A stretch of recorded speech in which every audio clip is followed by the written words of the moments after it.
Sub inspector Chaudhary ने उस अनजान नंबर पर लगातार कई बार कॉल लगाया, लेकिन किसी ने भी कॉल रिसीव नहीं किया। एसआई चौधरी उस मोबाइल नंबर का लोकेशन चेक करने में तुरंत लग गए। शीघ्र ही उन्हें उस मोबाइल नंबर का लोकेशन का पता चल गया। वे तुरंत ही अपनी मोटरसाइकिल स्टार्ट कर उस लोकेशन की ओर निकल पड़े।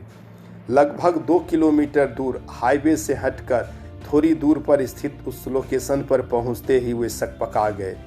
एक 24-25 वर्षीय लड़की उस खूबसूरत पार्क के बेंच पर बेहोश पड़ी हुई थी। तभी एसआई चौधरी को अचानक अगल बगल हलचल जैसा लगा। उनकी हाथें स्वतः उनकी पिस्टल पर चली गई, लेकिन उनका शायद वह वहम ही ठहरा। एसआई साहब ने एक बार फिर उस नंबर पर कॉल लगा दिया। उस नंबर वाली मोबाइल लड़की के बगल पड़े पर्स में ही बजने लगी। लड़की बेहोशी में ही कुछ बुदबुदाए जा रही थी। लड़की का हाव भाव तथा आवाज से उन्हें समझते देर न लगी, लड़की जरूर नशे में धुत है। अगले ही पल उन्होंने पुलिस कंट्रोल रूम में फोन लगा दिया। लगभग 15 मिनट बाद ही महिला पुलिस पहुंच गई। तलाशी में लड़की के पास उसके पर्स से एक पैकेट ड्रग्स बरामद हुई। कुछ ही देर बाद थाने में वह लड़की होश में आ गई थी। इसी बीच सब इंस्पेक्टर साहब अपनी ड्यूटी निभाने मंत्री अरविंद यादव के आवास पर पहुंच गए। उधर उस लड़की से थाने में पूछताछ होनी शुरू हो गई।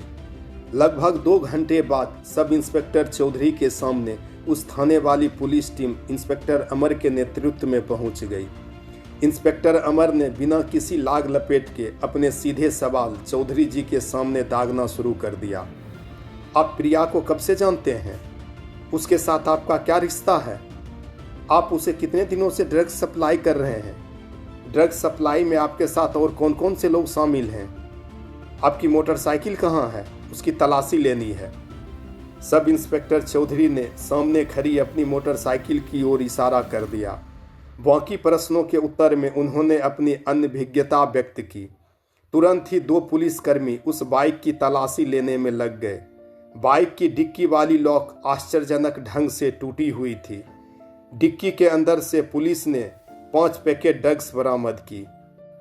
आगे की कार्रवाई के लिए इंस्पेक्टर अमर ने तुरंत ही एसपी सर को फोन लगा दिया। उन्होंने तुरंत ही सब इंस्पेक्टर चौधरी को गिरफ्तार करने तथा कड़ी पूछताछ की बात कह दी। इसी बीच अंदर ऑफिस में बैठे मंत्री जी शोर सुनकर बाहर निकल आए। वे कुटिल मुस्कान के साथ बोले, तो यही तुम्हारी औकात है? तभी एसआई चौधरी गरजे, कीचड़ साफ करने के चक्कर में अपने ऊपर भी कभी कभार कीचड़ लग ही जाता है।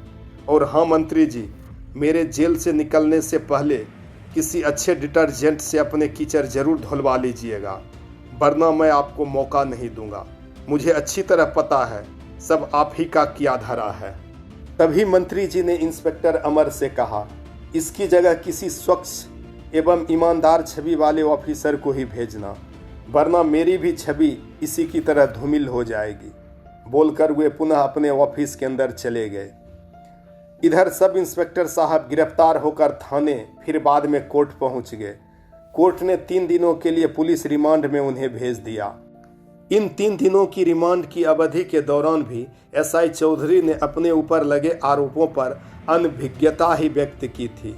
पूछताछ कर रहे इंस्पेक्टर अमर को भी समझते देर न लगा, जरूर ही कोई एसआई चौधरी को फंसा रहा है। रिमांड की अवधि पूरी होते ही कोर्ट ने 15 दिनों के लिए उन्हें जेल भेज दिया। अगले ही दिन उस जेल में पहले से बंद मंत्री जी का गुर्गा, जो अब सरकारी गवाह बन चुका था, से चौधरी जी की मुलाकात हो जाती है। वह अभी भी मंत्री जी के खिलाफ सरकारी गवाह बनने के अपने फैसलों पर पूरी तरह अडिग था। यह सुनकर एसआई चौधरी को काफ़ी अच्छा लगा। दूसरी मुलाकात के दौरान एसआई चौधरी ने उससे पूछ ही लिया, यह प्रिया कौन है? मेरी डिक्की के अंदर ड्रग्स किसने डाला? डिक्की के अंदर ड्रग्स किसने डाला ये तो मुझे पता नहीं साहब। हाँ, प्रिया को तो अच्छी तरह से जानता हूँ। वह बहुत ही शातिर किस्म की लड़की है। वह पैसे के लिए किसी को भी ब्लैकमेल कर सकती है। इस वक्त वह मंत्री जी के ड्रग्स का कारोबार संभाल रही है। बातचीत के क्रम में और भी बहुत सारी जानकारी एसआई चौधरी को मिली।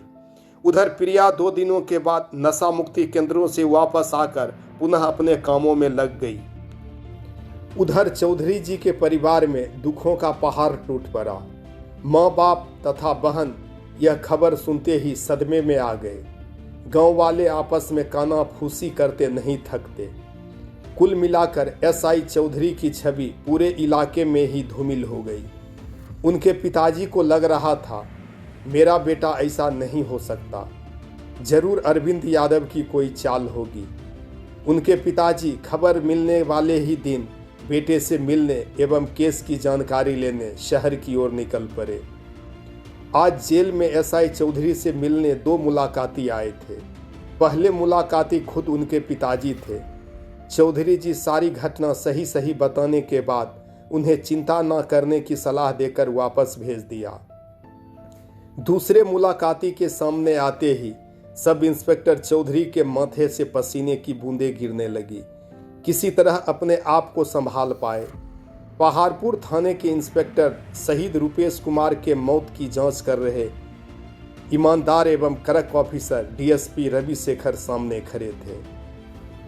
श्रोताओं, इस अंक में इतना ही। एक के बाद एक केस में उलझते जा रहे सब इंस्पेक्टर चौधरी क्या पलटकर पुनः वार करेंगे या इस भ्रष्ट सिस्टम की भेंट चढ़ जाएंगे? बने रहिए मेरे साथ, देखते हैं इस कहानी का शीघ्र आने वाला अगला भाग, सिस्टम पार्ट 8। तब तक के लिए धन्यवाद। अपना तथा अपनों का ख्याल अवश्य रखें।